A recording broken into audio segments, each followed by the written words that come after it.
Good morning, good day, and good evening. I'm, as always, your host, Rudy Robertson, and today I got an email kind of out of nowhere to talk about what we're talking about today. So, how about you introduce yourself and we'll just go from there? Hi, I'm Gabriel Thompson, founder and lead software engineer at Cubix Entertainment, and we're kind of working on building a new gaming console. So I've been watching Brody for a couple years. In fact, actually, I found his channel while I was doing research, and I was talking about it with some of my team, and they were like, "Oh yeah, you should email him and see if he would be willing to talk about it." So that's how we got here. Okay. Um, that's as good a way as any. Usually I'm reaching out to people, so it's nice to not have to go and email people myself. Um, Yeah. I guess where do we even start with this? Because, you have kind of a lofty goal here. There have been people in the past that have tried to make consoles when they are not one of, the big companies already doing so, your Sony, your Microsoft, your Nintendo. So, I guess, what is the vision? And we'll go from there. So our primary goal when we started the project was we just wanted to, build a cool little thing. And then as, people started coming up to us, they kind of asked us to do more and more with the project. So we kind of ended up kind of primarily focusing on just building an indie gaming platform. So focusing on not necessarily, bringing in a bunch of AAA developers because that is a very difficult task when nobody really knows who you are. Mhm, So focusing on talking to indie developers, people who are going to be a little more open to working with us, and then trying our best to build the best platform for them. That mhm, way we can kind of isolate ourselves from everybody else instead of having to compete with these multi-million-dollar budgets. mhm, mhm. So, how long has the project been in progress for? So the project started So we started working on what is now the console about 4 years ago, but then it wasn't really a console. It was more of just a launcher. I worked with a bunch of people when we were working in the Scratch community. We were working on building like just a Scratch game launcher, and people came up to us and were like, "Hey, we want to put like this game on here, and you guys should, work on building this and this." So for about 2 years, that we were kind of just working on that launcher, and then somebody came up to us and was like, "Hey, you guys should turn this into like a proper project." And so they sent us like a really very great 3D model of what it would look like. And it kind of just hyped up everybody on the team to be like, oh, yeah, this is what we should do. Mhm, And mhm, so about 2023, that's when we really started getting organized and started working on what we have now. mhm. And what is it that you have now? What is the state of Uh, things? so, well, you can't see because it's like cut off, but I have a prototype that is built with mostly PC parts. That's pretty much what we have right now. Mhm, But most of the work is like on the software end because my job is to write software, but there are other people that work on the design hardware of the console. So mhm, mhm, in fact, actually, I just got this prototype back because I was at school and I mhm, came home a couple days ago and they dropped this off because they heard that I would be on the show. mhm, mhm. So there, I don't know if you can see Uh-huh. it. Yeah, so this is pretty much all we have for right now, but we're trying to get into contact with manufacturers, kind of trying to turn this into what it should actually look like, um, which is going to look pretty similar to what I have right now. Mhm, mhm. But, um, obviously there it's a prototype, so, it's like PC parts that's in there right now. So trying to get in contact with manufacturers to put in some more sophisticated parts, probably get a little bit more performance out of it, things like that. Mhm. So you said you're mainly on the software side. So I think we'll focus on that for now, and then we'll talk about some of the other stuff afterwards. On the software side, what is powering this? Like how does this thing do things? So pretty much my idea was one of my mottos is don't reinvent the wheel, just improve it. So I kind of looked at the tech that's behind some of the other systems and went, how can I do that but not make it take 7 years to build? And so one thing some I found is that a lot of consoles kind of base their systems off of other Unix operating systems. So me being familiar with Linux already, it was pretty much a no-brainer. I'm like, all right, instead of trying to write my own kernel, you base it off of the Linux kernel and then change the parts that I need to change. So we're using a Linux kernel, and then I'm building the tools on top of it. So a custom compositor, a kind of replacement for systemd that is a little bit more lightweight. Um, Writing kind of lower level rendering tools, putting it all together in a library that developers can use without needing to change the engine that they're writing. So it's mostly trying to write everything that I need to write without rewriting the whole system. And how far along is the software side right now? So we have the systemd rewrite. That's the latest project that started not too long ago, probably about a month ago. So that is like, it's in the testing phase.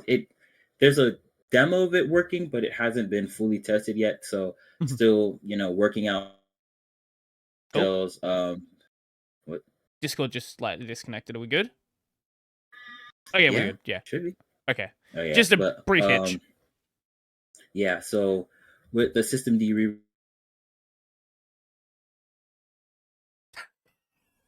Discord. Okay, it disconnected again. Uh-oh. Discord, it's time to log in. Can't be doing this. Okay. I think we're fine this time. Discord, are you okay? We love it. My favorite platform. Yeah. Anyway. Really? No. Anyway, go on. But yeah, so the systemd rewrite, mostly the focus has been trying to make the system boot quickly and avoiding basically bloating it up when it first starts. So things like device rules and custom services, those aren't implemented because the idea is that everything will be implemented in the actual init system itself. Then we're also writing like an mdev drop-in replacement that's supposed to basically know what devices are already going to be present and then start those first. And then after the console has started up, then it'll look for any other devices that are connected, like controllers, external keyboards, that type of stuff. The compositor, it's called Islands. That has been the one that has easily taken the most time. I've probably rewritten it 4 or 5 times by now, but that is obviously the furthest along since it's been in development, probably the longest. The main thing about that is kind of making it function similar to how a regular desktop environment is, but then not adding, again, a lot of the extra features that we don't need. So things like X support, it doesn't have cursor out the box, which actually makes a lot of rendering things easier, workspaces, things that we don't necessarily need, and kind of just focusing on making everything compact. That way we can save storage, especially because nowadays games are getting very big. So that's the compositor. And then the main big focus is that our development library, Lib Finite, we started development for it properly probably in April or May, and that is getting close to version 1. Main focus was basically just implementing Vulkan wrappers, kind of trying to make it so that more developers would be inclined to use Vulkan, because Vulkan is very, very complicated, as I learned starting that project. Because I went into it thinking, oh, people say it's difficult, but they said it was like 900 lines to draw a triangle, but it can't be that bad. And then I spent a month learning how to draw that triangle. So definitely wanted to make it so that the library makes Vulkan not as scary. Our our idea is basically kind of provide defaults. So, you start, like, if you're trying to write this triangle example, we have it compacted where if you're using pure defaults, you can do it in about 200 lines, which is Mhm. a lot better than, the 900,000 lines it requires normally. Um, and our idea is kind of making it so that all the functions have implied behaviors. And then if you want something specific, you can actually write your own version of that specific function, and it'll still work with everything else. Mhm. So, Mhm. for example, if you want to add custom attributes to your render pass, but you don't want to have to, rewrite the whole rendering chain, you can just write a custom render pass and then put it in the main struct, and it Mhm. will still work with everything else. So that library has been definitely a learning process, but I think that it has been honestly the most beneficial to going into a project like this, especially with not the experience that a lot of other companies have. Especially Mhm. considering they got all these people working on it. It's really right now software side. It's just me and one other person. Mhm. So taking the time to really understand the tools that you want other people to use is definitely been very helpful in starting to help other developers when they're asking questions about the tools. Mhm. Then you can actually answer them. You can help build the best experience possible for them. Mhm. So it sounds like this Lib Finite project is probably the largest endeavor unto itself. Because, like, the Yeah. compositor, yes, the compositor is massive, but that's a pretty well tread path. Yeah, compositor. I was very grateful that projects like Sway, WO Roots, even Hyperland exist, Mhm. because at least when I'm confused on something, I can look. Okay, how did they do it? Mm. And then you can kind of reference off of that. Writing the Lib Finite has literally been my process. Was okay, I want to add this feature. I'm gonna write this feature, make sure it works, and then go back and make it so that I don't have to do this again. Like, for example, when I was learning Vulkan, I Mhm. learned how to make the triangle, and then I'm like, okay, how could I make this easier? So I basically made so many wrapper functions. Like the Vulkan API in the project by itself is probably like too big, but it made it so that when I went back, because like I said, I learned how to make the triangle, then rewrote everything in like wrappers and stuff like that, and then wrote the triangle again. Mm. And when I wrote it again, it was just I was very happy with how it turned out, because it just made everything so much easier. Mhm. So that's pretty much been the process of getting things in there. So it definitely takes a lot longer than just if I were to just write the triangle by itself, for example, because it's a lot of trial and error, and that's the Mm. biggest thing. Making it so that when you write something, that it doesn't just work here, but then you recompile it and it works on another system. Mhm. Mhm. Um, it works when you send it to the other developer and they test it out. Then they're going to tell you, oh, hey, you're missing this. And then also focusing, especially because everything's written in C, making sure there aren't dangling pointers, random data leaks, stuff like that, because that can really hurt, especially when it comes to linking Wayland and Vulkan together. I did Mhm. not know that it is a very dangerous mixture, because one wrong thing and the whole window crashes.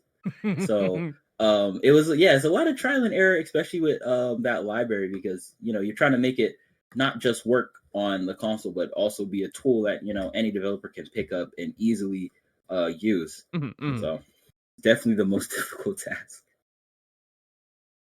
Are you concerned that this aspect of the project is going to become too big to manage? Um, mm, Honestly, a little bit, just a tiny bit, which is why as soon as we started it, our other developer was like, "Yeah, this got to be an open source project. There's no way we can maintain this by ourselves." Mhm. So, making sure that that tool was open source, which in itself is very helpful, because then you're not spending all your time, testing, going in, looking at bugs. You can have other people in the community actually be like, "Hey, this is wrong," especially because it's not in version 1 yet. So, having people that can provide insight while you're working on something else, uh, you know, um, contribute to things that need to be worked on and stuff like that. Well, we're Mhm. still working on core features that need to be inside the library.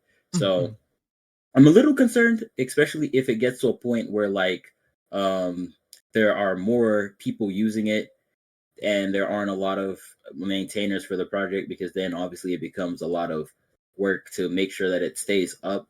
But I'm relatively confident that as long as we keep it with at a point where there are enough people working on maintaining it, and obviously as we kind of get other projects out of the way, there'll be more time and resources allocated to maintaining the library. So it's just about getting it out of the early stages, and then mhm, once mhm, it's kind of there, we'll be a little more confident in its maintainability. mhm. What does it not being in the early stages look like? Like, what state would you want that to be in by that point? So right now, the main things that work, Vulkan, Cairo. Basically, you're able to draw graphics on the screen to a Wayland window with Mhm, Cairo. There's some early sound API that just interacts with ALSA by itself instead of using like PulseWire or something like that. Um, there is we're working on basically basic overlays that you can apply. So using the layer shell protocol from WLR, you're able to basically show little pop-ups on the screen and things like that. So that's what's mostly done, but there's a mhm, lot of other things that are going into it. Um, Being able to read and interact with data on mhm, the console, but obviously not being able to write to anywhere from a game. That's very important in maintaining security. Um, Interacting with the actual API on our website, being able to, for example, get account information or look at people's avatars or see their friends, see who's online, that type of thing. mhm, Um, and then also just minor things that people have asked for, like for example, like I said, we started out in the Scratch community, so a lot of some of the people that were there since 2021, they've been asking for, hey, when can I use this in Scratch, which mhm, mhm, that's definitely a project on its own that needs to be worked on. So multiple implementations, not just in C, so that mhm, it again opens the tool to more developers. So if I had to estimate, I think it's about 40-50% of the way there, but mhm, it's a lot of small things that need to be worked out to get to that goal. mhm. The small things are where you start to see the slowdown because it's Yeah, once you've done all the big low hanging fruit, then it's the hey, this should kind of work the way I expect it to. Why isn't it doing that? What am I missing here? And those are the harder problems to solve. yeah. Especially when it comes to expected behavior, Mhm, because when you have people, especially game developers, as with most people, when you get used to a tool, you have an expectation of all tools are going to work like this. mhm, Like mhm, I'm sure you've tried using, like for example, if you're familiar with Premiere Pro, you mhm, tried using DaVinci Resolve and you are completely lost, mhm, because mhm, those two mhm, softwares, they are not in any way similar. But um expected behavior is a big problem when it comes to building something like this. So that's one of the things that's definitely, I'm glad it's open source, because you can kind of get feedback from other people and how they expect it to work, mhm, and then they can kind of contribute, adding, hey, this should do this, mhm, so here's an extra function that should be able to do that. And as long as everything follows the spec, it stays maintainable, mhm, because obviously, you don't have functions that are relying on a single PNG being present in order to work. mhm, So, um, yeah, I think the small things are a problem, but they shouldn't become. They're going to slow down the project, but it shouldn't be a, oh, we can't finish the project because there's this one teeny tiny thing that needs to be fixed. mhm. So going back to the compositor aspect, like why are you building a custom compositor? Why isn't something that's already out there suitable for what you're doing? Why take on this massive endeavor? Um, Well, the three big reasons why I wanted to write our own compositor was, first of all, I wanted to actually learn the tools that we're using. Mhm, Like, it's all great to be like, hey, we're using for example, sway in the mhm, background, but then when it comes to being like, hey, this window is for whatever reason slowing down, you want to take a look at it, we can be like, using another tool, you kind of have to rely on everyone else who's already worked on that product to be like, oh, we need to fix this very specific use case that only happens on that system. mhm, And then it becomes, um, a stream management problem, because there are problems that you need to pull from upstream, mhm, but at the mhm, same time, you have your own fixes that need to be pulled in. So it becomes, as far as my experience, it becomes a management nightmare, especially at a project of this scale. So writing our own compositor not only makes it easier to understand the tools we're using, but it also lets us pick and choose what we want to implement. mhm. Instead of having, a lot of mainstream compositors, they kind of just implement everything Sure, because, sure. they're They're built general for compositors, mainstream yeah. purposes. Yeah, exactly. So our thing with a compositor is, well, we only need these specific features, so let's write a compositor that only focuses on making those specific features the best possible. Mm, So those that was the biggest thing. And then also, my idea was implementing parts of the UI into the compositor itself. That way you're kind of writing um, less conflict in code, mm, because the compositor, for example, when it starts, it's able to, go ahead and start the setup menu or the main menu, depending on if their settings already set. mm. So it's able to kind of accomplish more without being, relying on, oh, the init system needs to know when the compositor started. The compositor can just go ahead and start whatever software needs to be started as soon Mhm. as it's available. So tightly coupling shell components into the compositor rather than having them be, external modules like you would have for like a Sway, for example, where Sway doesn't Yeah. have its own built-in bar. It's a third-party thing you run. Bloody profit. Yeah, exactly. It's things like that.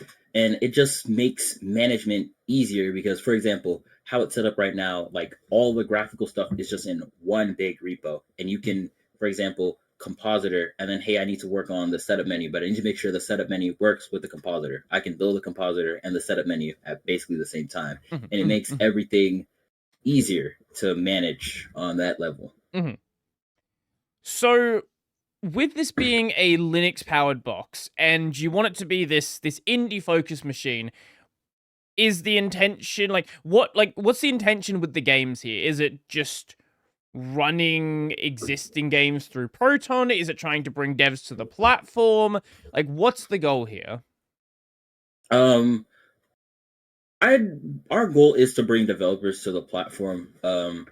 I not right now, not really focused right now on bringing devs exclusively to the platform, but encouraging them to, try our platform out, come over here and, see what it's like to develop on another platform, especially because a lot of devs, they want to build for all of these big console markets, but obviously the problem becomes, um, these devs, they usually have to pay licensing fees. You got to get your game reviewed. It's all these things. It's a month on month process. And then after you do all of that, then you still have to port your game over. And that's more work. So Mhm, our goal is kind of encourage developers to, what's the word? Embrace, I guess, the system early. That way, you're building your game for PC, for example. But now, obviously you have PC players, or you have players on Linux that want to play your game. Now, instead of just, trying to build for this uber generalized platform and, worry about like security, anti-cheat, all of that stuff, building for a platform that's very specifically built to run your game on mhm, Linux, I think it's going to be a very useful tool for just developers in general. mhm, So we really do want to bring developers onto the platform, and then we can always focus on, exclusivity later. mhm.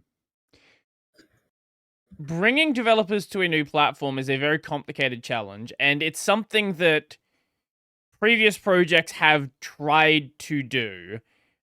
What is the and maybe this isn't your area of expertise, but what is the approach that's going to be taken here? Um, so so far, Like you are right. It's not exactly my area of expertise, but I'm kind of going off of how it's been done in the past, at least for how we've brought developers on in the past. A lot of people, you kind of tell them about the project, and then you let them, find out more about it on their own, and then they kind of, um, at least some developers, they'll kind of express interest, they'll ask you questions, and then it's just about focusing on what is it that we can do for you to make the process of coming here as easy as possible. So, for example, we have this one developer that has been working on a game for like 3 years, and they were like, I'm interested in coming over here, but I don't want to have to change my game engine, rewrite everything in order for my game to work. So we kind of are working on how can we make it as easy as possible for them to bring their game over here and not have to, basically restart their whole project. Especially because porting to console is always, something developers put at the back of their mind. They build the game and then we worry about porting later. So definitely trying to kind of just let developers know who we are and then do their own looking into, is this a platform that could possibly be something we're interested in. Okay. Well, all of this software stuff sounds like there's a lot of work to be done. How long do you anticipate that side to take? In a perfect world, it would be done tomorrow, but Sure.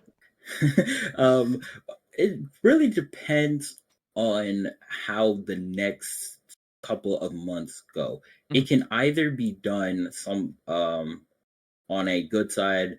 A lot of the preliminary work can be done as soon as summer of next year, getting everything to version 1, that type of stuff. But it's really going to be based off of how the inner tools, like basically that library and then the system D rewrite, those are going to be the two deciding factors on how long this is going to take, because everything kind of revolves around those two. If we can get that system D system working as it needs to, having to rewrite everything every 2 weeks, it'll definitely take a lot less time. And then the library, getting it to version 1 is going to speed up the process a lot. That library in writing other things, which also makes it easier to maintain because you're actively using the library yourself. Right. So, that library getting in version 1, which my goal is to get it there again by summer next year. If I can get it there by that time, then we can be looking at everything software wise, for the most part, being done before the end of next year. So once you've got the software side done, like the software side is just one aspect of this. Obviously, the actual machine itself is very important. How, like, obviously making something physical is going to cost money. How is that going to be handled? Is there going to be some sort of Indiegogo, some sort of fundraiser? Like, how are you going to get the money to actually produce this machine? So right now we're in talks with the manufacturers to kind of know what the price tag is going to be. It's going to need to be some basic work that needs to be done to kind of get our prototype to a point where it can be manufactured. So the idea is that, especially early stages, looking into things like Kickstarter, Indiegogo, kind of seeing what the number needs to be. That way we can plan out what we end up using. Right. But it's definitely going to be some sort of pre-order system that we can see, all right, how many units can we get people to be interested into getting, and then figuring out what needs to be done, especially if there's like a gap between what we raise and what we need, figuring out where we can get that money, whether it be through loans, grants, whatever it needs to be. So that's sort of down the line still. It's just a matter of working out what it's going to cost, and then that's a Right. future problem. Yeah. Because yeah, like I had to bring that up because it is a very important problem, right? Like building Yeah. building anything is going like it's gonna be a difficult process. Like finding the manufacturers is one thing, and then actually Paying them, getting yeah, them to do the stuff. yeah, That's yeah, yeah. definitely. Money is definitely a limiting factor, especially because you don't have the millions of dollars that a lot of big companies have. So the other thing is making sure that everything is at a point where it doesn't need to be done multiple times over, Right, getting right. it to as close to production as possible. That way, when you're going into production, it's not, oh, there's this massive problem and we have to start completely over from the beginning. Mhm, That's mhm, something we want to avoid. Just kind of why we're still making sure that everything is trying to get things as close to how it's going to be in production. mhm, That mhm. way, we can avoid problems. Yeah. Well, the problems that can be avoided, no matter what you do, there's going to be things that you can't account for. You can deal with as much stuff beforehand. Just any sort of project you're involved in, whether it be software or hardware, something unexpected will happen. Hmm. So I guess where I we kind of touched on this before, but where did the where did the idea of actually going all in and making a console like come from? Because it's one thing to start from wanting to run games on other platforms and expand it out from there, but that leap from a software project into a full-on hardware project, like that's a really big leap to make. Yeah, and it definitely was a big leap for a lot of staff members when we were talking about it, and it was kind of brought up kind of half as a joke, and then it kind of became a, oh, we're gonna commit to the bit type of thing. Mhm. So a lot of people were surprised, but they were very excited to work on something like this. um I'd kind of always wanted to be in the console market for a while. Back in we did like a project where you had to like build a product, and my product was a new Sega gaming console.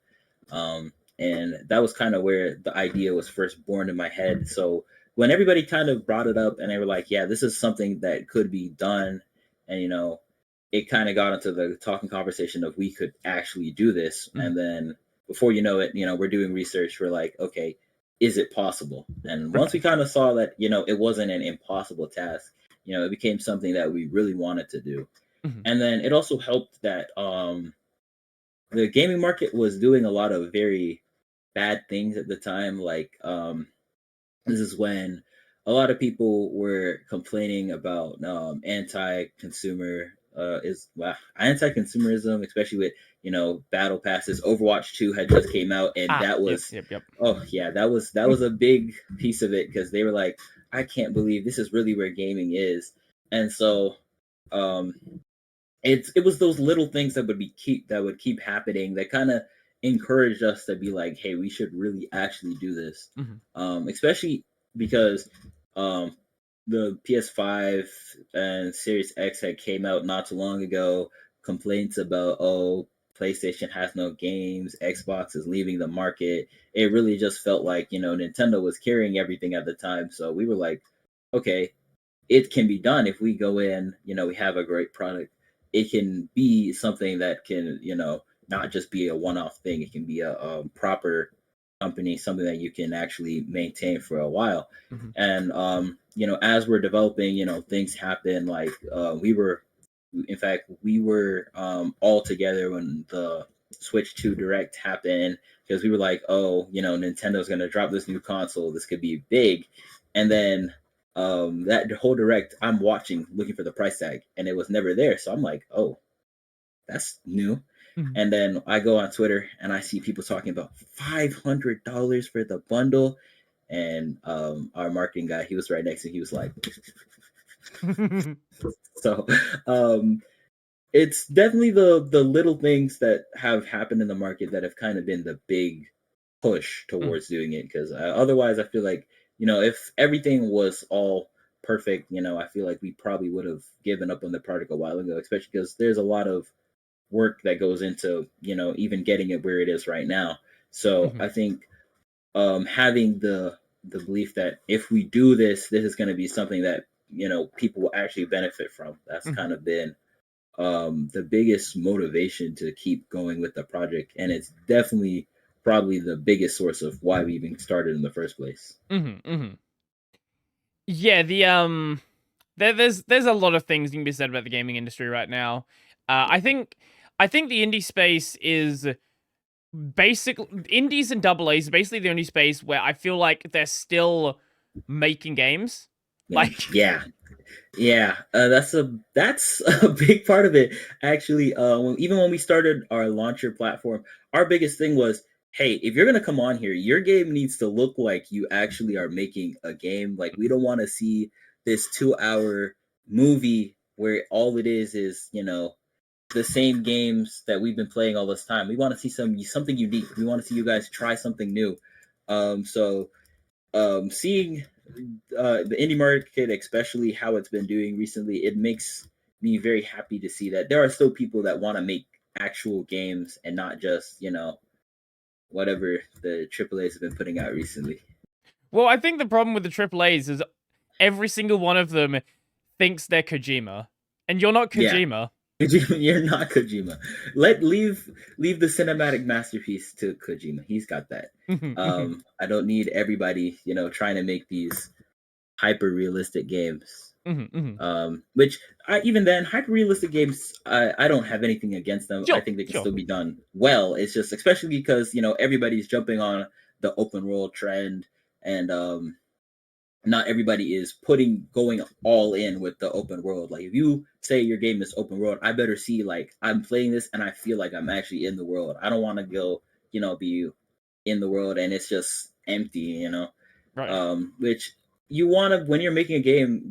A big part of it is making. I want to be able to feel like I'm there, like that's me. Mhm. I'm Mhm. I'm not just controlling the character. I am the character themselves. Mhm. So um building especially games like that, I just want to see people put effort into making it as good as possible.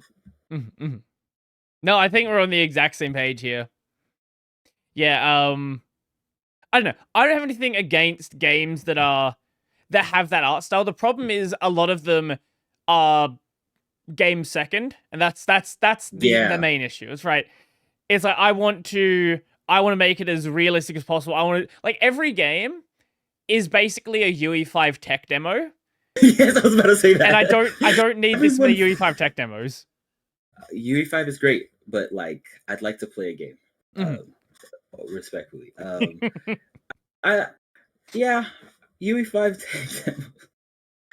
that's what came to mind, but nothing against UE5. I think you can still make great games with any engine. It's Mhm. just we want to focus on something that I can play. So definitely have my gripes with AAA, and then also another thing we had a problem with was the whole. It's been a problem for a while, but I feel like only recently has it really become a big problem with developers being less likely to when they tell you, "Oh yeah, you're buying the game." You're not really buying it. Oh, we'll just take it away whenever we feel like it.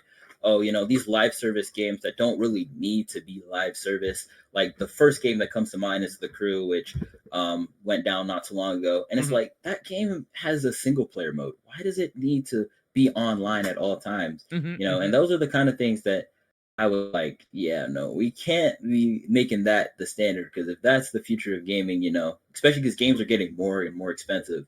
I mean, $60 used to be full price just 5 years. Oh, Discord. People are talking Oh, about GTA 6. oh yeah. Uh-oh.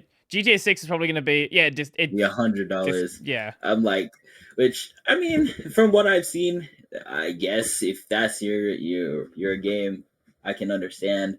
But like, if GTA 6 can get away with $100, AAA's they're gonna start pushing the price. So, making it so that if I'm gonna spend all that money, I need to be able to go back 20 years later and be like, oh, you remember that $100 game that I played? I'm gonna play it real quick, Mhm. and Mhm. not oh, I'm sorry, the service is are offline.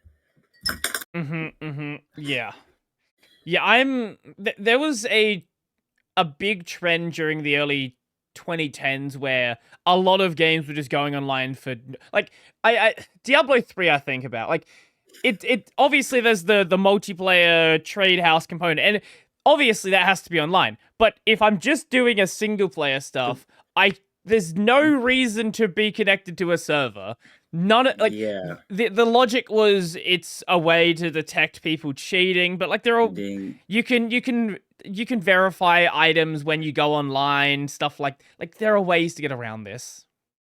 And it's like, if you're playing a single player experience, cheating shouldn't really be that big of a problem. I mean, it's not like you're competing with other players in the single player environment. You're kind of just playing through the story. I mean, if I have cheated items, I guess Slashy shrug. I don't really know what the issue would be. It's one thing, you're online playing with other people and people are hacking, Sure. That's the problem. And obviously, if you're playing with other people, it's got to be online anyways.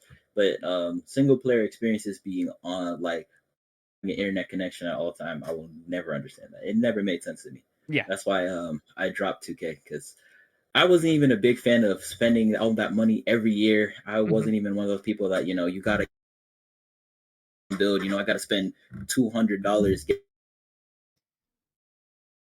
But once they said, oh, yeah, you can't play My Career without online connection, I was like, yeah, I'm good. You guys got that. Yeah, I think the last time I played a sports game, FIFA 07, maybe? It's been a while. That was a nice time. It was before all the microtransaction stuff. Yeah. Yeah. I think the last... Ooh, Discord is hitching again. Did we actually DC this time? Discord? Hello? You might still be able to hear me, but I can't hear you. Oh, we good? Oh, there we go. Okay. It's Discord is being very, very, very rough today, isn't it? Yeah, struggling. It's okay. It'll be okay tomorrow. EA's trying to hold us back. Minute. Yeah. Where we go? We kind of like sidetracked for a bit, and we are just talking about AAA stuff. Yeah. Dang, where were we? I don't think we were anywhere. I think we are just complaining about FIFA and gaming. 2K. Yeah. So, at this stage, have you like shown off the machine anywhere? Have you taken it to any cons, things like that? Yes, actually, we just came back from PAX West not too long ago. I wasn't there because I had school, but some of our other team members, they took some days and they went to Seattle. We're based in Atlanta, so it was a whole thing trying to get them over there. It's a whole fiasco, and we almost didn't go, but things worked out. They were there. Everyone had a great time. We got a lot of great feedback on what we need to work on next, because we gotta have the console itself's prototype done, but it's doing things like, for example, we have this controller concept where basically you're able to move it's pretty much a modular controller, but we're kind of working on making it so that you can change. Where'd it go? Oh, there you go. You can change, basically the D-pad and the joystick are one unit, and you can kind of take those out, swap them around, rotate them, that type of stuff. Yeah. And then adding things like paddles in the back, kind of making it so that the controller in itself is like the definitive experience. Like if you're getting the controller, you're able to kind of customize it and make it how you want it to feel. Kind of that way, it makes it so that you don't have to. A lot of, especially gamers, they like to spend a lot of money on controllers.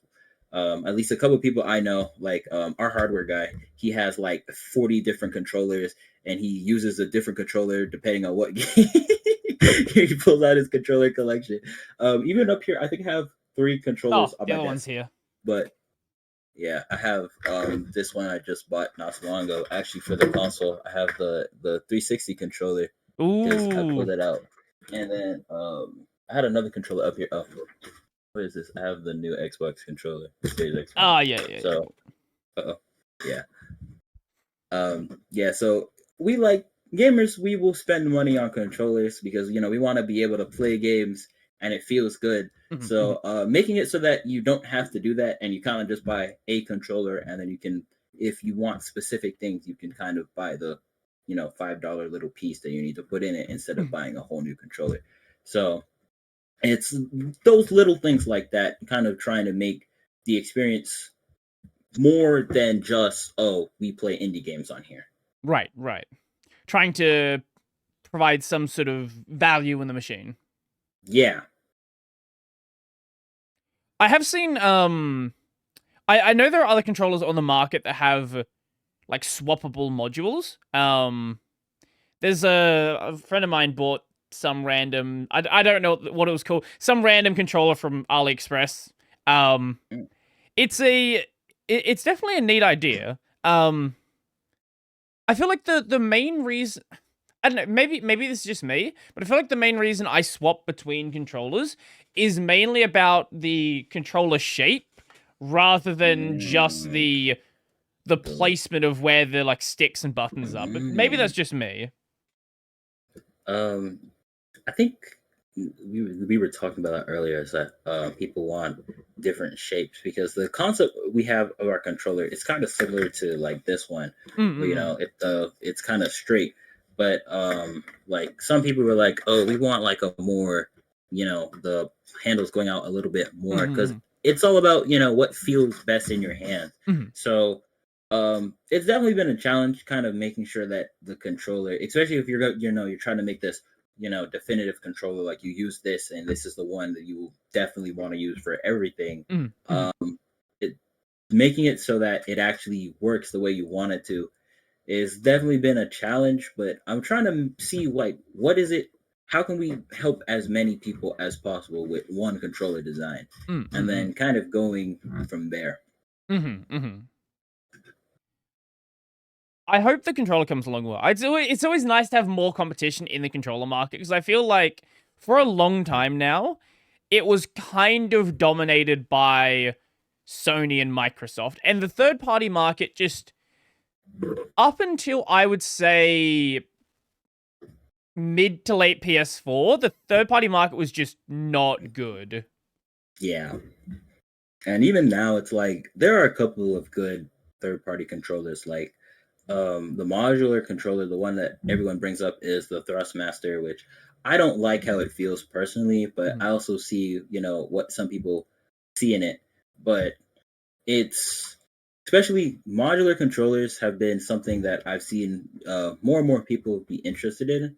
So being able to say like, oh yeah, we thought of that a while ago, and it's something that people ask us a lot about, because people are very, very, very picky about their controllers, and I did not know that it was not just me. Everybody kind of goes, "Oh yeah, I need this, this, and this in my controller." But the third-party controller market has been very mid.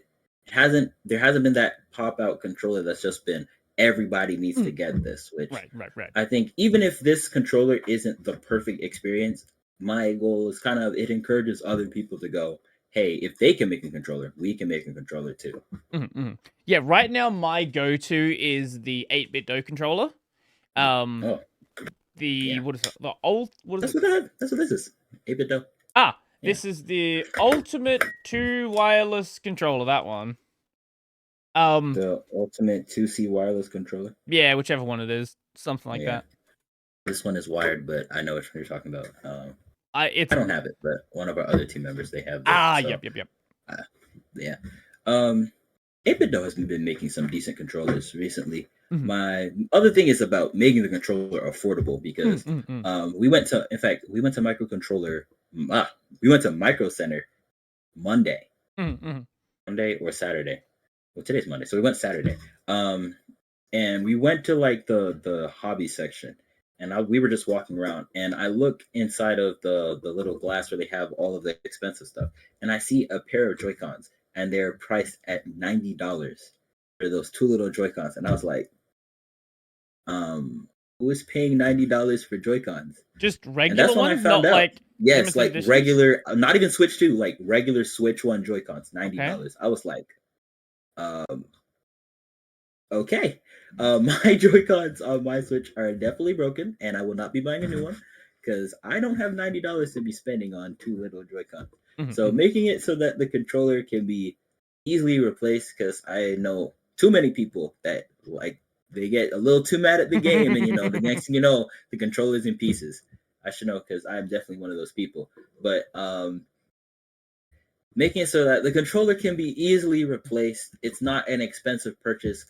Trying to keep it under $70. Like I've always been somebody that's like, a controller should never cost more than a game. Sure, Like if sure. I'm trying to buy a full price game and that's $60, I shouldn't need to spend $90 on a controller. Like that just, for me, the math on that isn't mathing. Right, right, right. Yeah, no, I definitely feel the same way. I think like the elite controllers are super cool, but they're out of the price range for most people. And if you price it like an Yeah. elite controller, especially if you price it like an elite controller and then not have the features of that, it just doesn't make any sense then. Yeah. I feel like a lot of people, especially now, like people are a little bit more price sensitive. At least that's how it is in the U.S. I hear a Mhm, lot more complaints about when things are even just $5 more expensive than they were 2 years ago. mhm, mhm, So I think being aware of like, oh, people don't want to spend $90 on two pieces of plastic to control their games. It's things like that. Just kind of making sure you don't price people out of your product, especially a mhm, product like this where it's already niche. You don't want to make it so that people can't afford to buy your product. mhm, mhm. So it's focusing on making it affordable. Sure. Yeah, no, I completely agree. Um what is the so you wanted to have this like module system. Um What about like what else is going on with the controller? Is it going to have like TMR sticks like a lot of modern controllers do? Is it going to you mentioned the back paddles that you want to do? Like what else about the controller?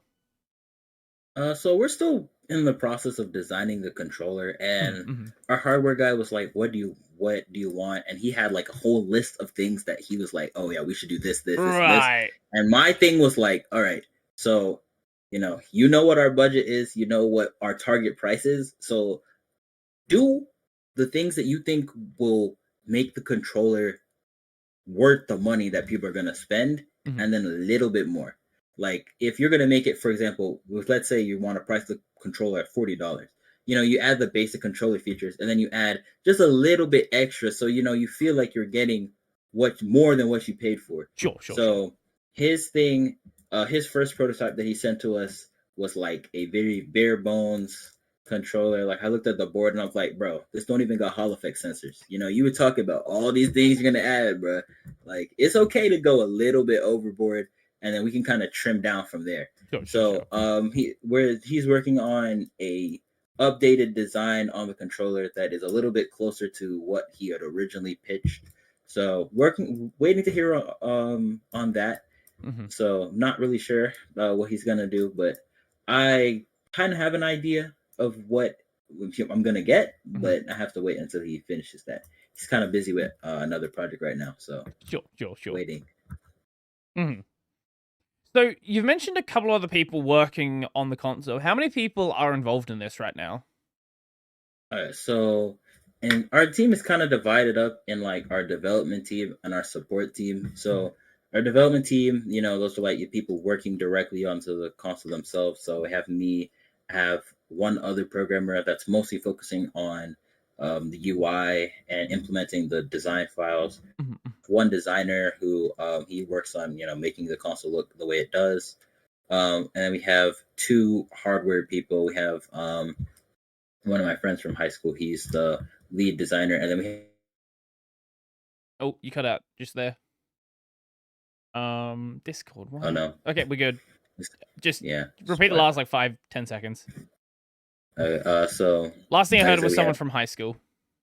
yes, a friend from high school, and then he's the one that's in charge, and then we have another guy that we actually met when we went to PAX West. So Mhm, he's the latest addition to the team. So it's those five, and then our support team. We have our marketing guy, who has one other person that's working with him that mostly works on designing stuff for the social, pitching us ideas of how we can push the console out. And then we have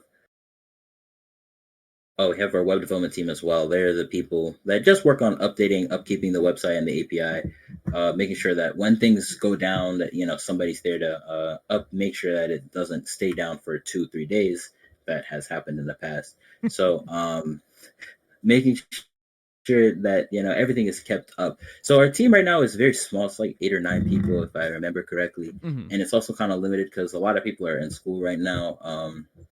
We only graduated this May, so a lot of people very busy.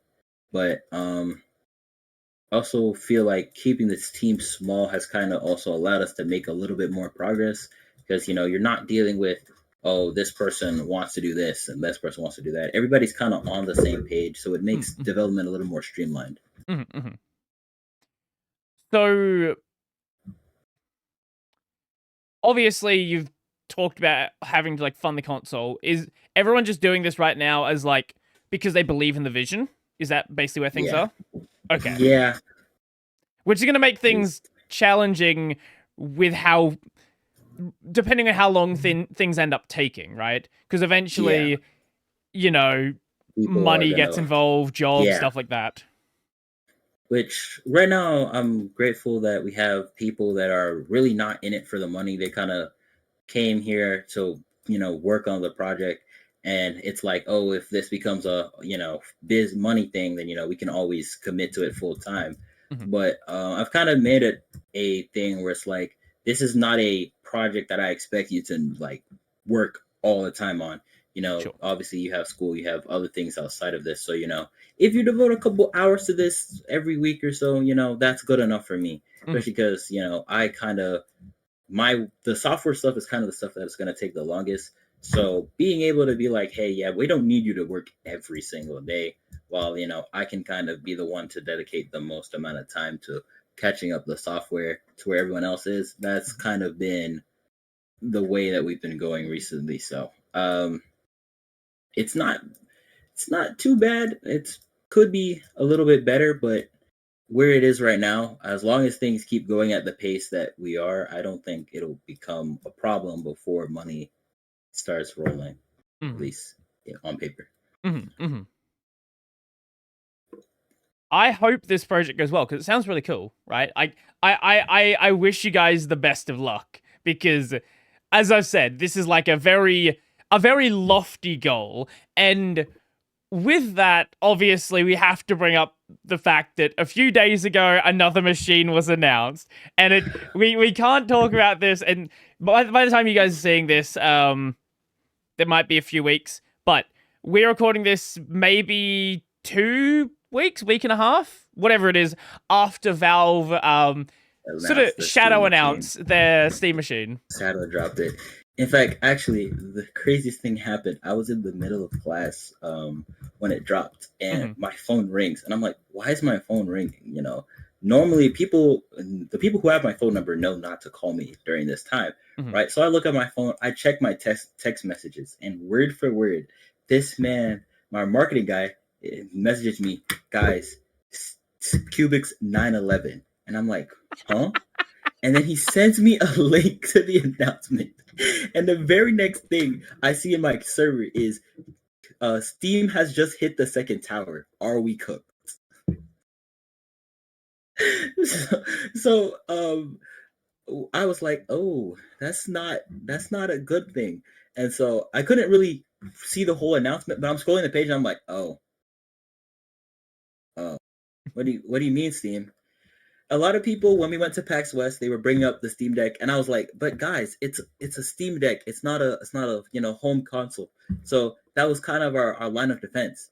And then Steam drops what at the time we were like, "Oh, that's a gaming console." So we're like, Somebody else was like, "Oh, look, the GameCube. How are you guys gonna combat against this?" But we sat down for about an hour, and once everybody's surprise was out the way, we kind of started looking at it with a clearer lens and went, oh, it's not really that scary. It's really a PC. And we were right because a couple of days later, Steam is kind of like, no, we're going to price this as a PC, not a console. So, and it really, the way they advertised it, even in the announcement video, it's very clear that it was trying to be a PC that looks like a console Sure, instead sure, of a sure. console. So we weren't as worried about it after we saw the full picture, but we're still keeping an eye on it. That's kind of been our thing, even as we've been in development, is kind of keeping an eye on what is going on in the market, because Mhm, mhm, the easiest way to plan ahead is to know what's going on. So even like when the Switch 2 was out, we were all together. That was when we had this teacher that was letting us use their classroom basically as a lab. So we had the screen on the wall, and we're all working and watching the Switch Direct at the same time. So um, we like to keep up with what's going on, and we react based on how everybody else is reacting. When I saw everyone like, oh yeah, this is the thing, and then Steam went, no, it's a PC, guys, and mhm, mhm, that was a good feeling, because it definitely would not have been good for Steam to release this Linux based gaming console when we're working on a Linux based gaming console. mhm, That would mhm, have been very, very bad. But it seems like which I actually like what Steam is doing. I think that they're doing a lot of very good things for the mhm, market, and they're kind of the beloved third child of the gaming industry right now. So it's good to see that they're buying into what made the Steam Deck successful, because I mhm, actually really like the idea of the Steam Deck, and I like that competition is always good. And it was kind of bad seeing Nintendo just beat up on everybody, especially when PS5, Xbox came out. It was like, oh yeah, no, everybody's just going to Nintendo. So seeing a competitor, always a good sign. mhm, mhm, Is it a good sign for us? I don't know, but um, we're not gonna let it stop development. That's kind mhm, of what we all agreed on, is that we're not gonna abandon the project because a bigger company is trying to do something similar. mhm, mhm. Well, it should be kept in mind that when the Steam Machine comes out, it's not like okay, were you watching when the Steam Deck came out, and then a bunch of other companies started coming up with their Doing own this, their own yeah. handhelds? So it's Mm-hmm. not like there's space in the market for only one device, especially when it is like a relatively like the Steam Deck especially was a relatively new concept. And there were devices before the Steam Deck, but it was still a market where people were experimenting with what makes the Could be most sense. done. Mm-mm. Yeah. And a and like when it comes to like a console like PC, the idea of a mini PC already does exist, but most mini PCs are just running Windows or you've the Mac Mini. The idea Mm-hmm. of a console like PC experience is still a relatively unexplored territory. Yeah. Um. Definitely.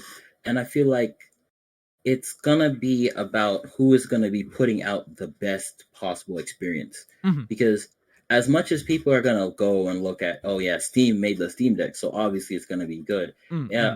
mm, Our kind of thing was like, well, if the Steam Deck doesn't deliver on everything that people have come to expect, and it's not even just about like, oh, what Steam is telling them, because people will build their own expectations as to what mm, they're gonna get. So um, building our system kind of has made us think a little bit more about what are people going to be expecting when they come into the system. So mm, whoever is it that builds the, especially if more companies start doing stuff like this, it's going to be who is building the best possible experience. mhm, So that's kind of been our focus, is like, well, if Steam's going to do it, then we need to make sure that everything that we do is as great as it possibly can be. So at least when people bring it up, it's as close as possible to what other companies are doing. mhm, mhm, mhm. So, whilst you did say, it's a PC, it's not a console, it is still operating in a very similar space. So, Yeah. how does how does Cubix intend to differentiate itself? Um, so when we were talking about it, we had a lot of different ideas as to what we could do. Mhm, Like, for example, there was a framework idea thrown out, like, oh, we could, try and do like something like what framework is doing. mhm, But our mhm, main thing ended up being that if we're going to, try and go all in on building this console, that we need to focus on the primary things that make us as different as possible. So that indie focus, building it with the customization in mind. Those were like our two big things. Like these are the two biggest things about the console that separate it from everything else. Mhm, mhm, So our goal was like, okay, well, if Steam's gonna make this, at the time we were like, oh yeah, if Steam's gonna make this GameCube too, we're going to focus on building this indie friendly open platform that is encouraging, that has good consumer practices, that focuses on building a customizable experience. So our goal was like, okay, we're gonna keep doing the things that we were doing instead of trying to course correct mhm, based off of what other people are trying to do in the market right now. mhm. Right. Okay. So what is that? I guess what does that entail? Like what is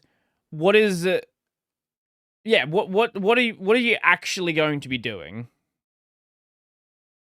If that makes sense. Let's be What do you just mean? may, maybe I'm phrasing that weirdly. So when you say you want it to be an indie friendly platform, an open platform, like what does that actually entail? So in terms of the indie friendly platform, we're trying to, like I mentioned earlier, focus primarily on showcasing indie creativity, bringing in a lot of indie developers, kind of showing off that side of the market. Mhm. Our open platform, we're kind of trying to build it. I don't like saying, oh, it's going to be fully open source, because that's not 100% true, Sure, and sure. it's really hard to build a open source console like this. But making it so that as a developer, you're able to do a lot more with the system. It's more than just, oh, you put game on, it turn on, you play game. Sure, sure, sure. Um, doing being able to do more with the system, offering, kind of like, if Steam is building like the definitive PC environment, our goal would then be building the definitive console experience. Mhm. Bringing things that from other um, eras of gaming that people have wanted to see back, and focusing on making those as good as we can.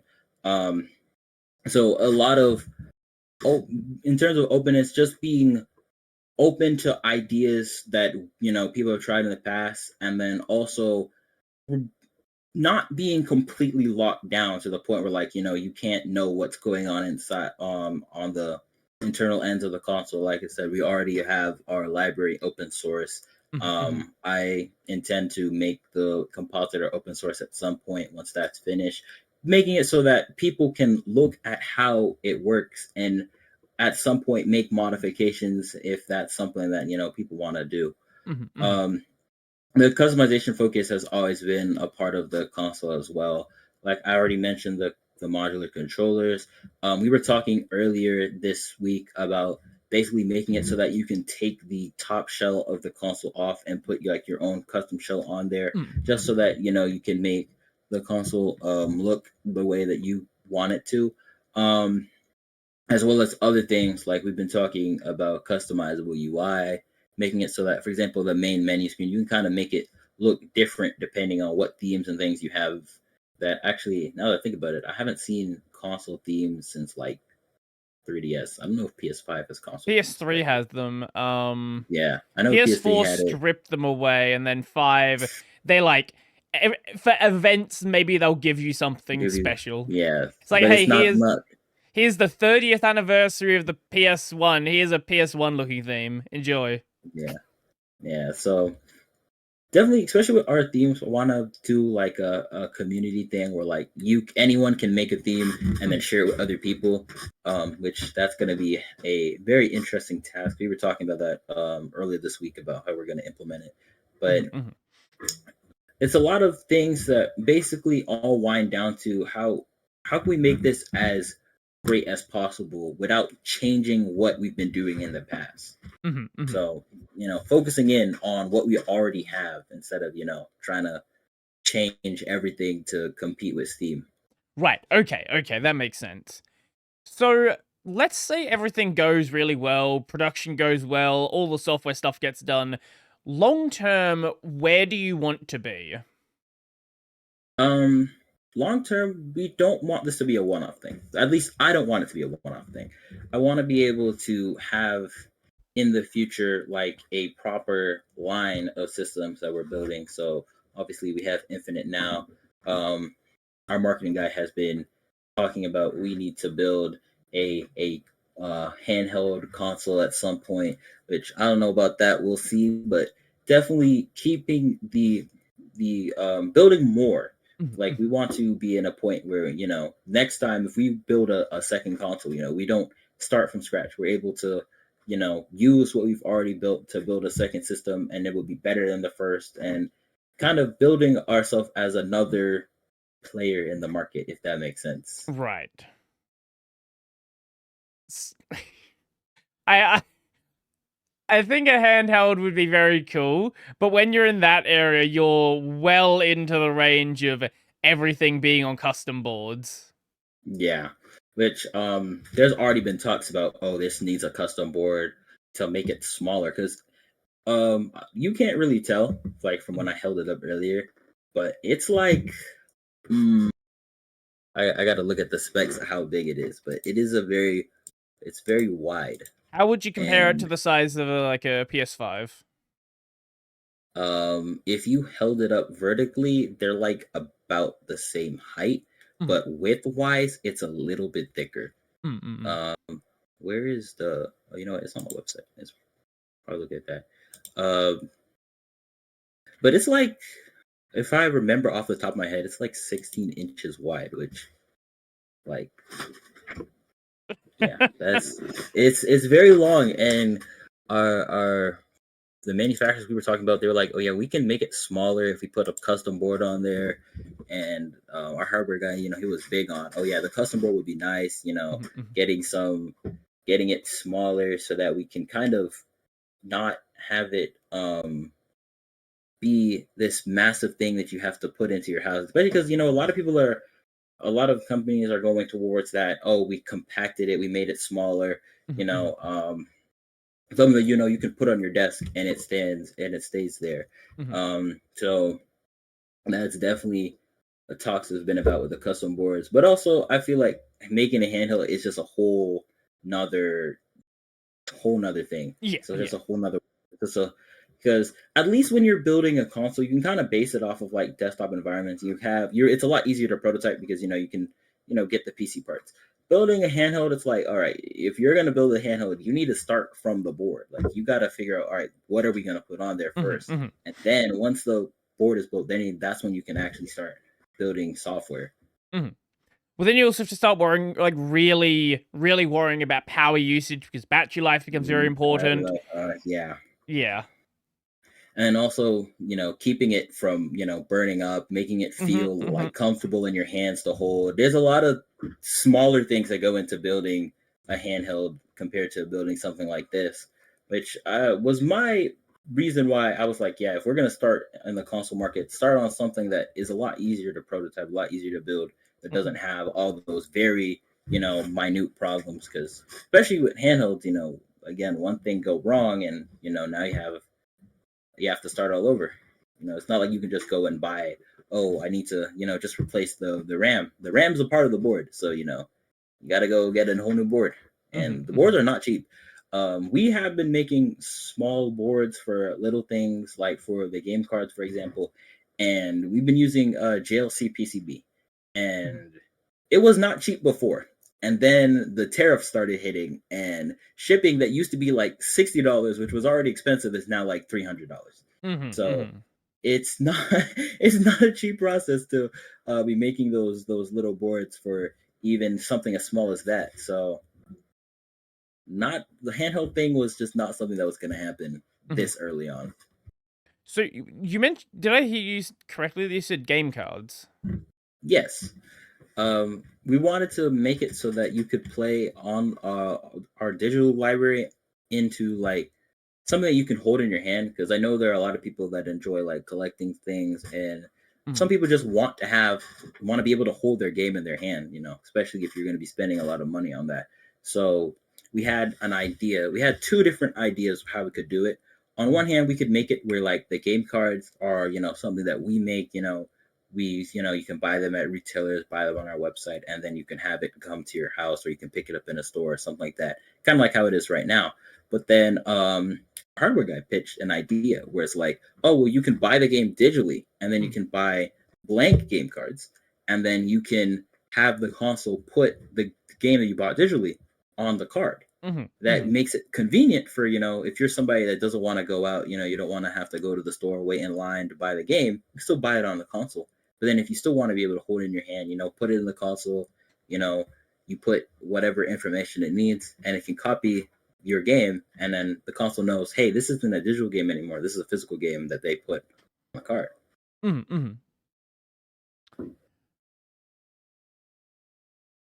Okay.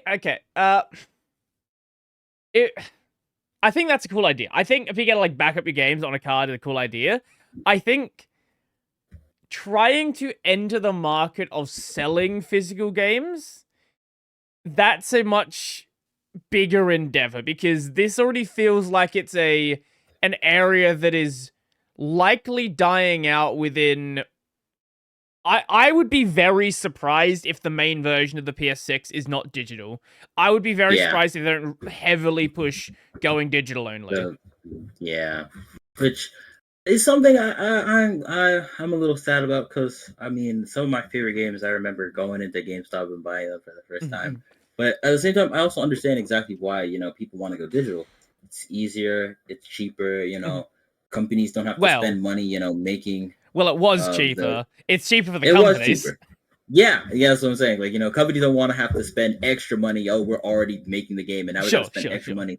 Making the whatever fees you got to pay to sell it in the store. So it makes sense why companies want to go digital. But at the same time, not everybody is on board with the whole, I have to go onto your website, give you my credit card information, log in, then I have to be online to open some of your games, like what happened with Xbox One with the whole, you have to be online at all times.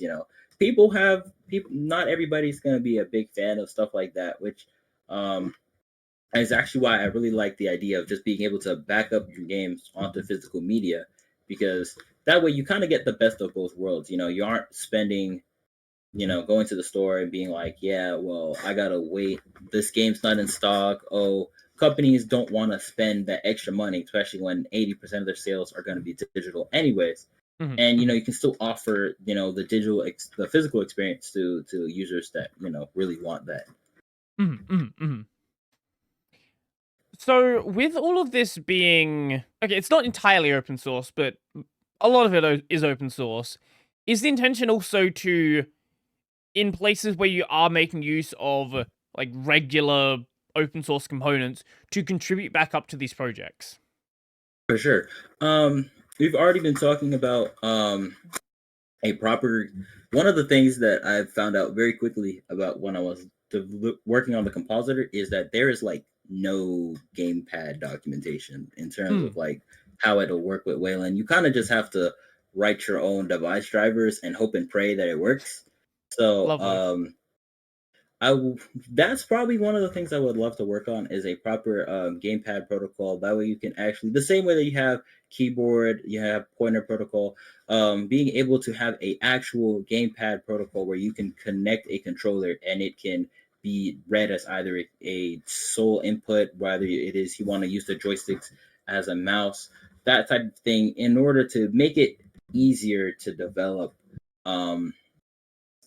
especially because that gamepad was a very limiting feature early on, and then I had to learn, how to actually read the device itself, because you can't just add a virtual gamepad, because that doesn't exist.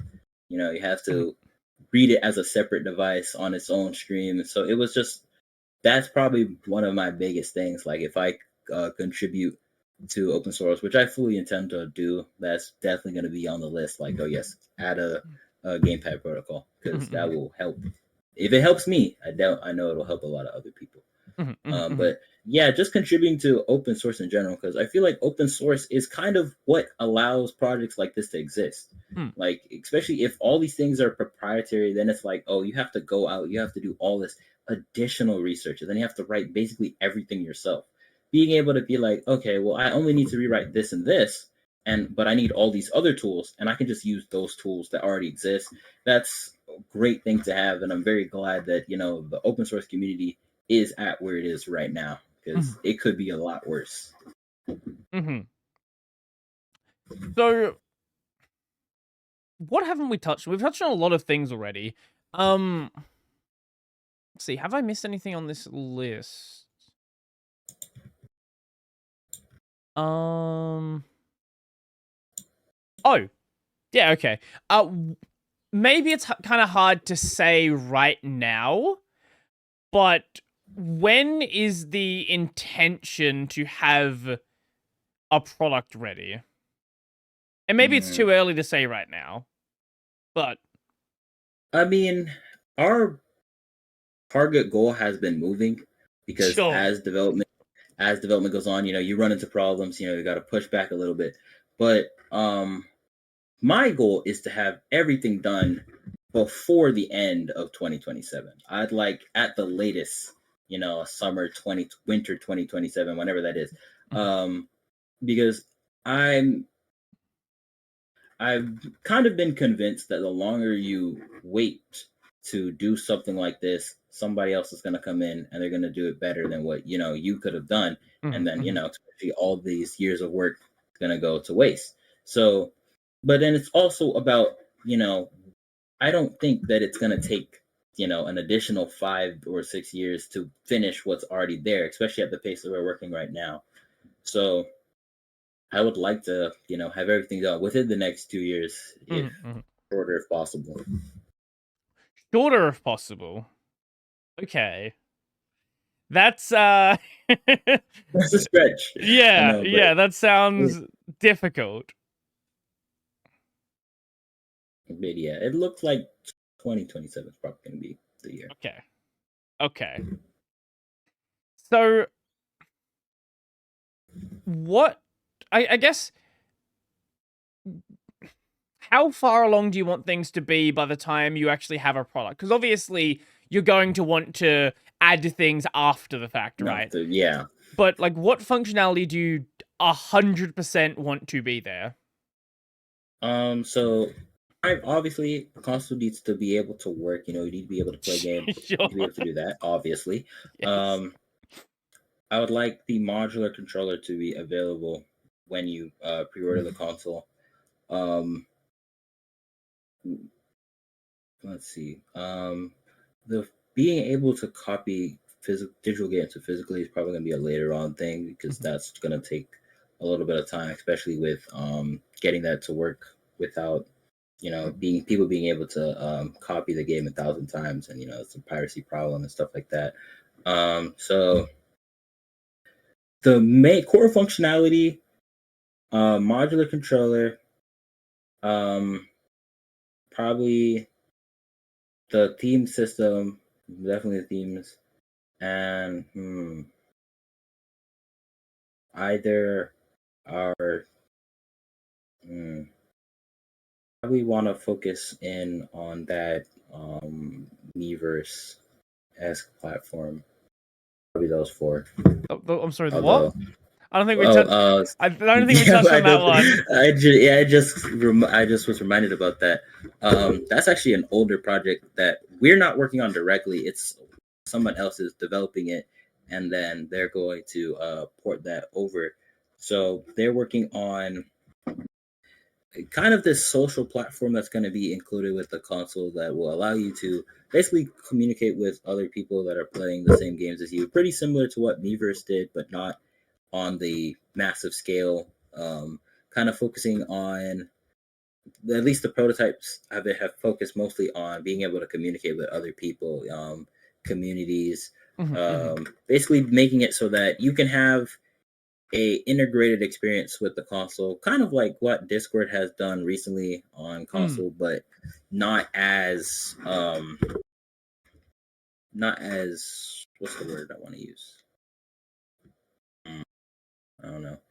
Kind of just not relying on external resources, like, for example, I'm from what I've experienced, to use Discord on like PlayStation and Xbox, you kind of need to have your phone next to you in order to do things like join the voice call and stuff like that.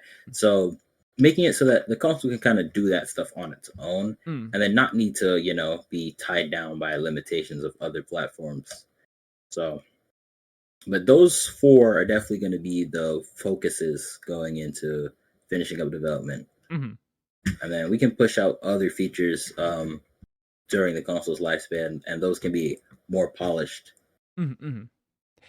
It sounds like with the way the project's progressed so far, there has been some level of, let's say, feature creep. And Yeah. are you concerned that that gets too out of hand?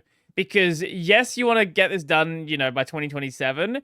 But if you have more cool ideas, you'd want to do more stuff. Like that date can very easily get pushed out even Yeah. further.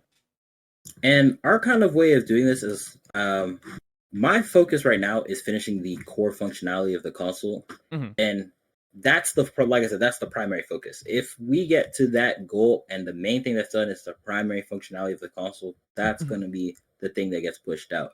It's kind of like we're trying to set like, okay, this is the deadline, right? Like this is what is going to be there. And then it's basically like, okay, what features are obviously console will be done. And then it's like what extra features are ready. Mm-hmm. That's pretty much what's going to be pushed out at that time. And then whatever is not finished, those can come at a later date.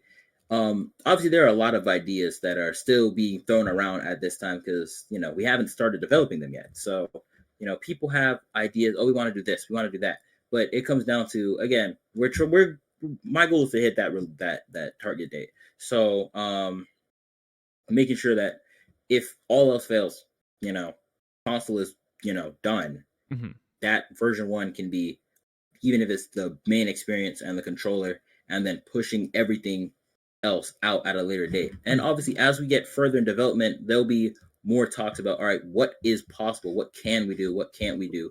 And, we can trim it down. Mm-hmm. Whenever I talk about projects, I always go, well, if you're gonna have a scope creep problem, let it happen early on, and then have an idea of this is when I want to have things done. And then from there, you can look at it and say, well, this is what we have, this is what we want to do, and we can focus on what we have and kind of make sure that's clean first, and then we can do the what we want to do stuff as we go on.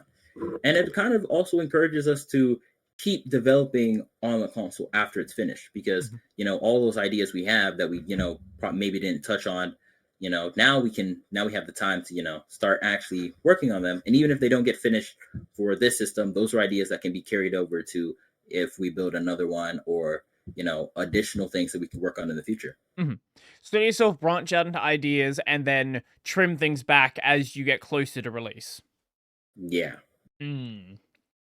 And it also kind of works because my personal thing about developing projects is I try to not talk about things like, oh, this is what we're working on today, until they're at a point where I can be confident, like, oh yeah, this will be in the final product. Like people have asked us like, oh, will you have this feature that they may have seen us discussing on the server, and we go, well, we're not sure yet. We gotta get to that finish line first.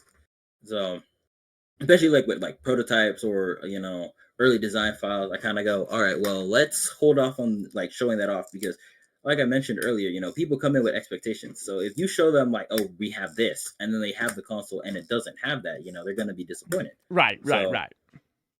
There are a lot of ideas, but it's about right now focusing on finishing the main product, and then a couple of smaller things that aren't going to be as big of a task to complete. Especially like, for example, that social network, we're not developing it ourselves. It's kind of all we're doing is just making sure that it works.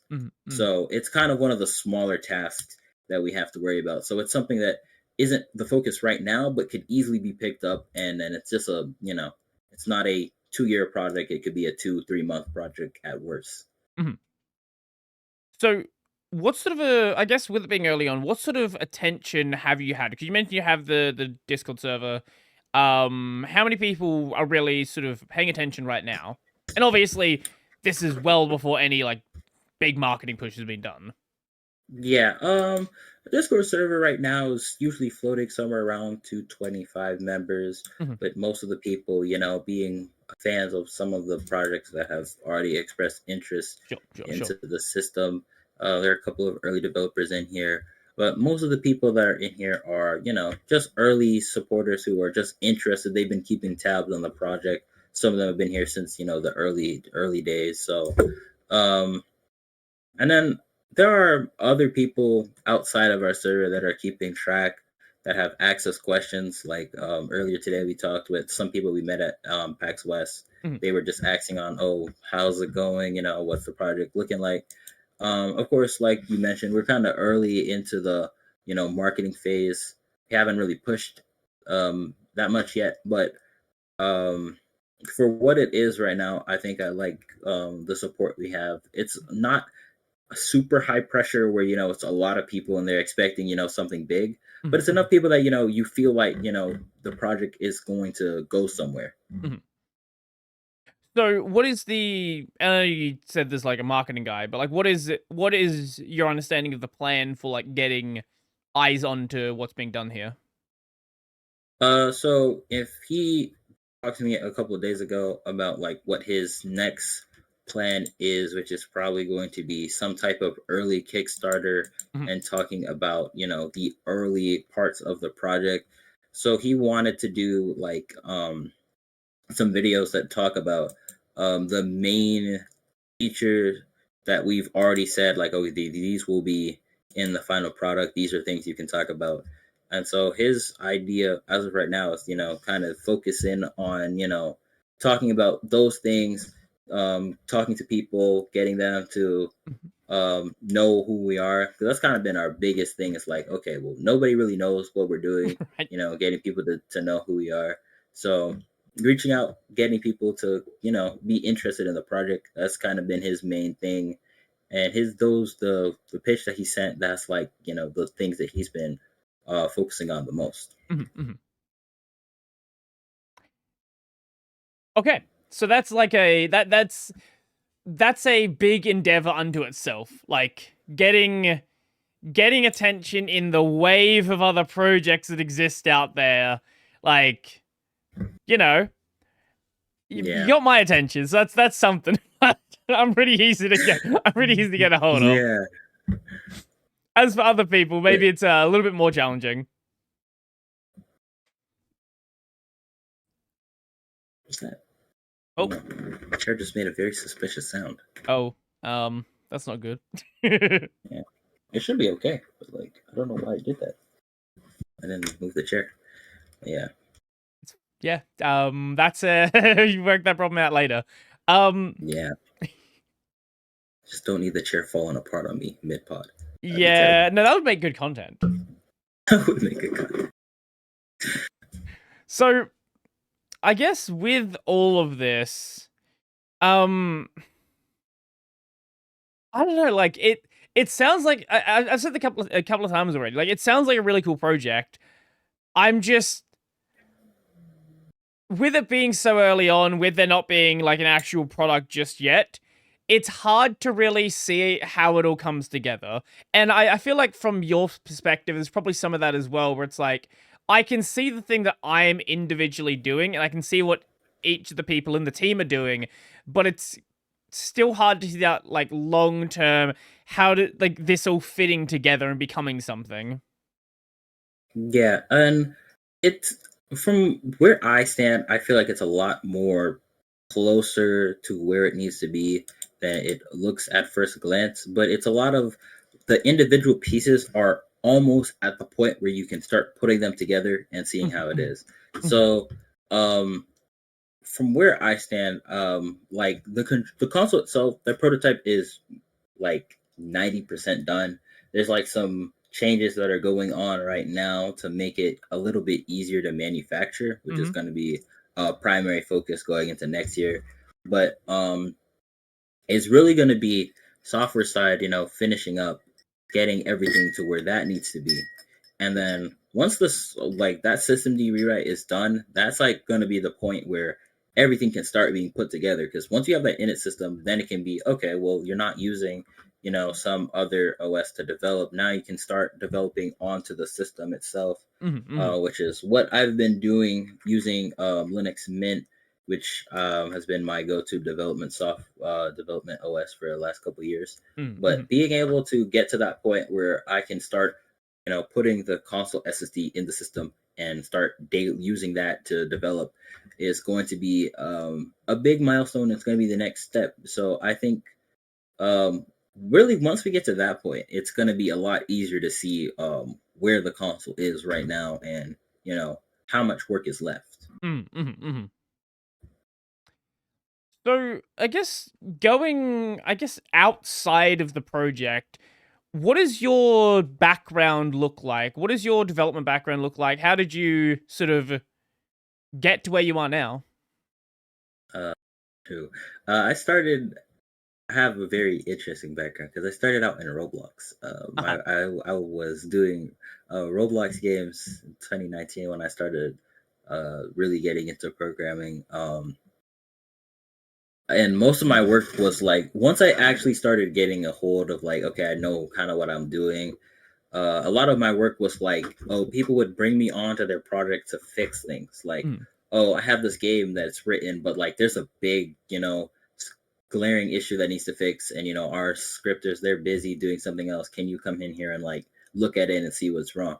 So a lot of my early work after once I finished working on learning the language was well, I need to do this. Like people need me to help them fix their game. So that's kind of where my interest in game development really started to grow because I was like, okay, well, I see, the common problems that developers ran into when they were making games during that time. And this was like pandemic era, like right after pandemics, probably like 2021 and 22, when, a lot of developers, they're still dipping their toes into Roblox and they're kind of seeing, okay, this could be a platform that I have a future on. So, they were a little bit more focused on building good games at the time. So it was an interesting experience getting to look at like how other people built their games. And it kind of also allowed me to see like, okay, this is what developers do, especially indie developers, because that's usually what's going to be on this platform at that time anyways. So, 21, that was also when we started working on the launcher. I'd already been in the Scratch community for a couple years, but I hadn't really developed anything. I was kind of just watching other people.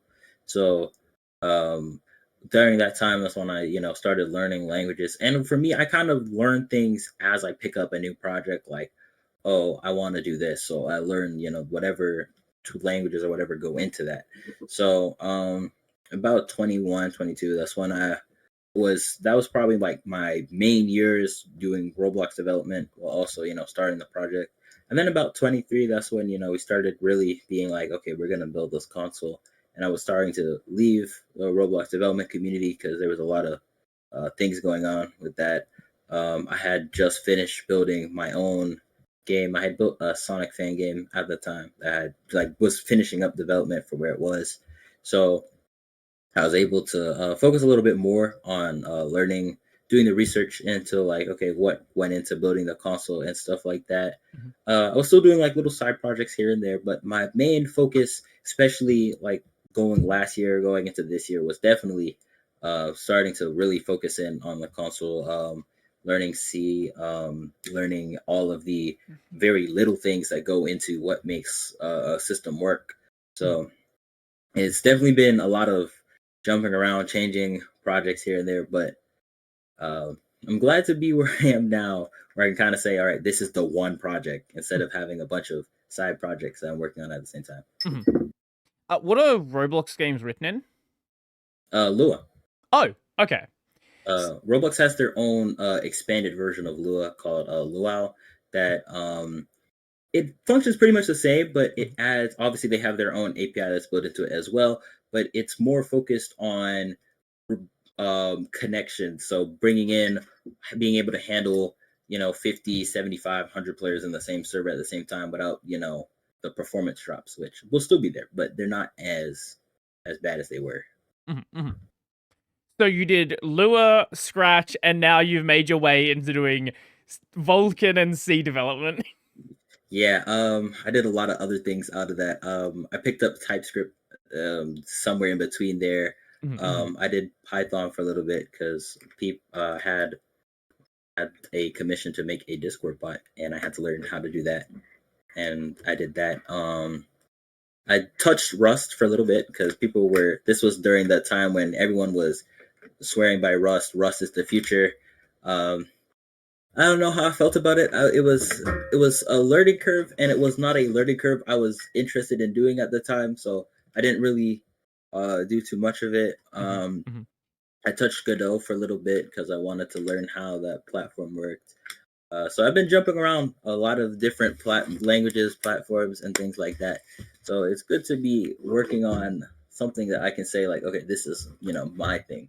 Mm-hmm. Mm-hmm. What is what has that shift been like for you? That going from these relatively high level languages to, you know, Mm. working at the level you're at now. It was a learning curve. Definitely going from Lua to C. It wasn't as bad. I had already done Java because I had taken some classes where they use Java, and I was not a very big fan of it. That public static void main string args will always be stuck in my head. I did not like my time with Java, but that also opened me up to lower level languages at the same time, and it kind of interested me because I'm like, if why my question was always, why is Java so complex? And then I started looking into it, and I'm like, well, there are other languages that kind of do similar things to what Java does, obviously without the object oriented programming. But C was kind of the one that caught my attention because I'm like, okay, this looks like something that I could actually do. Mm-hmm. So going into C, I kind of started out just like reading documentation. I was on W3 schools, which was the goat back when I started doing web development. Um, but going through and just like reading, like, okay, this is how this works, and then just Mm-hmm. starting making like smaller projects to start. It kind of helped me get a little adjusted to what it's like to program in C. Mm-hmm. Because especially when I first started, I had like no clue what I was doing. I was like, okay, well, I'm gonna take what I know from my other languages and kind of apply them here. But not everything that you've been doing this whole time applies in C. Like once you tell me like, oh wait, I can't make a variable that's a string and then turn it to numbers later, especially like, oh well, I made a string that's 5. What do you mean 5 plus 5 is not gonna it's gonna throw an error? Things like that. But once I started getting used to it, it really wasn't a big shift. It was kind of just, oh, you learn it and then everything kind of just clicks. Right, right, right.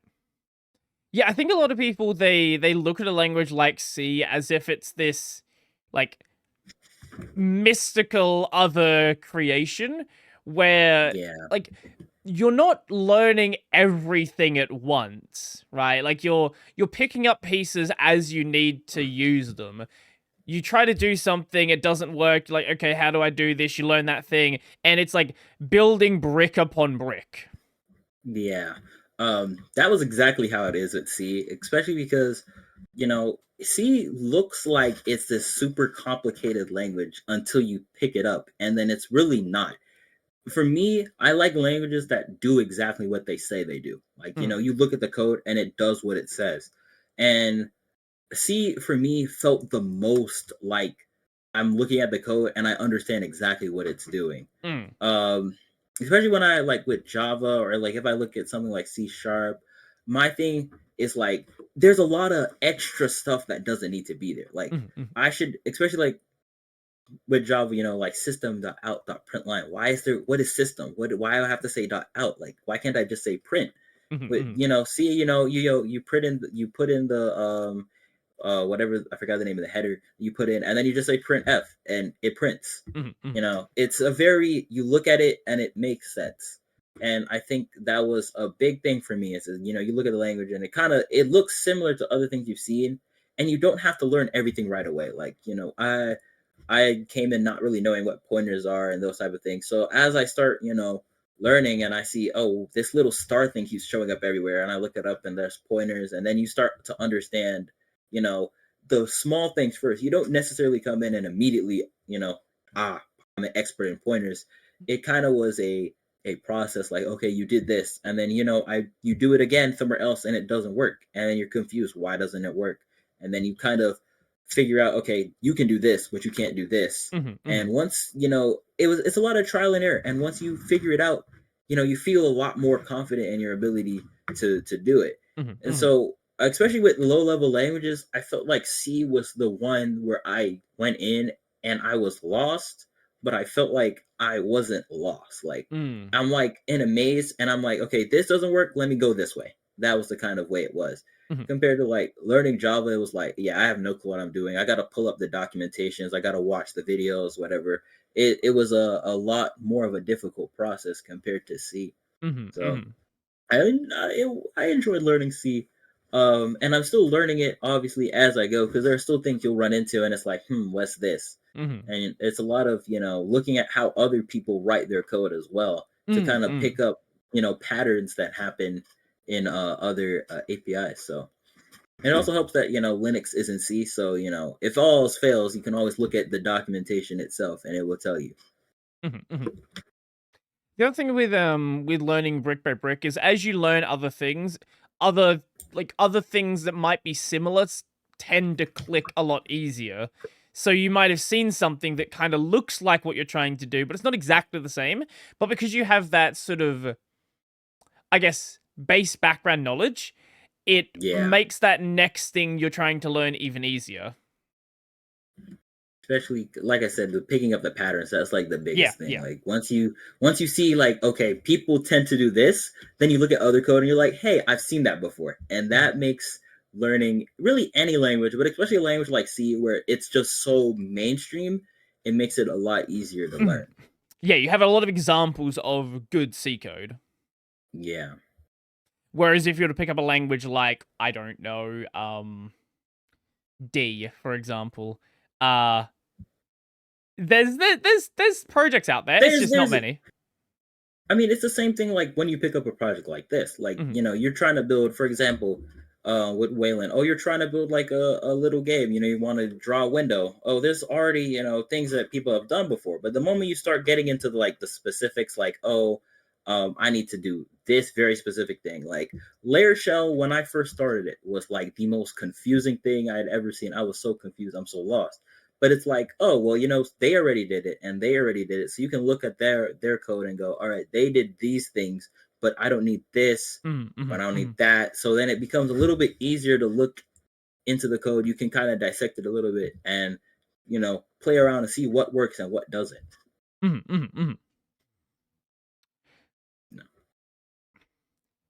One thing I will say is you have taken on a fairly large project fairly early into learning to program. Like, getting involved in something like you're doing now, isn't usually something people do 5-6 years into programming. Yeah, that's true. A lot of people tend to spend a little bit more time. Like, in fact, one person was literally like, oh yeah, you should go work at like another one of these companies, figure out how they do it, and then when you build your thing, you can come back 15 years later knowing exactly everything. Which for me, I was like, well, that's one way I could do it. But I feel like I enjoy projects more when I'm fully in control of how it goes. Like if I'm the one that, if I can be like, hey, I really want to work on this one thing today. That's like this is what I want to work on today. Being able to control like what I work on and what I'm learning at one time is kind of the way that I feel most motivated to work on a project. Especially something like this where it's like, if you don't have the passion for it, you're going to have a very hard time doing it because it's a very time consuming project. Especially like when I started working on that library, they're like, I'm staying up 3-4 in the morning reading documentation and then going to bed and waking up again at like 9-10 and being like, all right, back to work. So that's something that not everybody can do. And it's just one of those things where it's like, if you don't love what you're doing, you're going to have a very hard time. So for me, that's pretty much me with any programming project, like especially being this early on in my career. It's like, if I'm going to do something big like this, I need to be fully involved, fully enjoy what I'm doing, which I do. Mhm. So I think that's like a big help, especially with like Mhm. any project. It's just, oh, if you're enjoying it, you don't really care that you got to spend all this time, reading docs and that type of stuff. And it makes the learning process feel more rewarding because you're building the things that you want to build. Mhm. Mhm. Okay. Um, do you think there's anything we haven't really touched on that is important to mention? That's a good question. Let me look. I feel like we've touched on a lot of the important parts of um, the console itself and what we're trying to do. Uh, I'm sure I'm probably forgetting something, and I'll remember. You're taking a shower, and you'll be like, "Dang, we should have talked about that." Sure. But in terms of the project itself, I like to think that where it is right now, I think we're moving at a good pace. I think that as long as everything stays somewhat consistent, especially as right now winter break's about to start, so I think we're going to get a lot more work done Mhm. Mhm. going into December. December is always a very busy month in terms of getting things done, and it's just keeping and making sure everybody's still on the same page on like Mhm. what we want to do, those type of things. Once those are together, and I think within the next couple of months, I'm going to be able to really say, all right, we're like getting there. Mhm. Like you can really see how much work has actually been done, because right now, like I said, everything's being built separately. There's The pieces are being built apart. Right. So Right. Right. once the parts are started to put together, you can start to see the full picture, and I think that that's going to be it's going to be look very good Mhm. when we get there. I'm gonna be very happy with the. I think I'm gonna be happy with how the project turns out. I'm very happy with what I have so far. So thankfully, as I'm learning more, I don't have to rewrite projects 4 or 5 times like I did with the compositor. Mhm. Um, Mhm. like the system D rewrite, I have written it one time and it works mostly. It's just the tiny little thing they need to fix, and I don't think I'm gonna rewrite that one. Mhm. That's Mhm. a little bit too much work for me at this time, but um, I feel like as long as we stay on track, we should be in a good spot, and I think you'll be hearing more about when we're finishing up in the next couple of months. I think it'll be very good. Okay. If you want to check out the project, keep an eye on it. Where can they go? So everything I've talked about today, minus a few things, is on our website at cubixdev.org. Mhm. Um, but you, on the website, you can also find our Discord server. Honestly, if you really want to know exactly what's going on day to day, that's the place you want to go, the Discord Mhm. server, because Mhm. we talk about, we'll ask people for their opinions on things. We try to show off things that are being worked on. It's going to be a lot more frequent updates, and it's going to be one-on-one conversations with us because we like to talk about what we're working on. But you can also see when we have bigger things to show on our YouTube, Mhm. Instagram, Twitter, which are all on the website as well at Cubix Devs on everything. But we look forward to sharing a lot more about what we're working on in the near future, because it's going to be right now. My thing is that it's been a lot of the boring stuff. Sure. Once the boring stuff is out the way, then it's going to be a lot more exciting announcements. We'll get to talk a little bit more about like what games are going to be on here and that type of stuff, which those are things people want to see. So um, I look forward to talking more about what we're working on our socials, on our Discord server, all that type of stuff. Awesome. Do you have anything that's like close to being wrapped up that you kind of want to mention, or nothing that's close to, being in a fun state to talk about yet? A lot of the UI stuff is like getting there. It's pretty much mostly done. Our UI guy, he's finished a lot of the implementations of Mhm. things. Mhm. So I made a demo of a scroll wheel that I wrote. Like I was in a Discord call with everyone else, and we were like, "All right, we're gonna write the scroll wheel demo today." So Mhm. it was stuff like that. I think the most interesting thing that we have shown so far was definitely the whole okay, here's what the menu and stuff looks like right now. Which we showed at PAX West. I think a lot of people were very impressed that we actually got that far, because people had been hearing like, "Oh, you're working on this," but they hadn't really seen any exact looks as to what we have.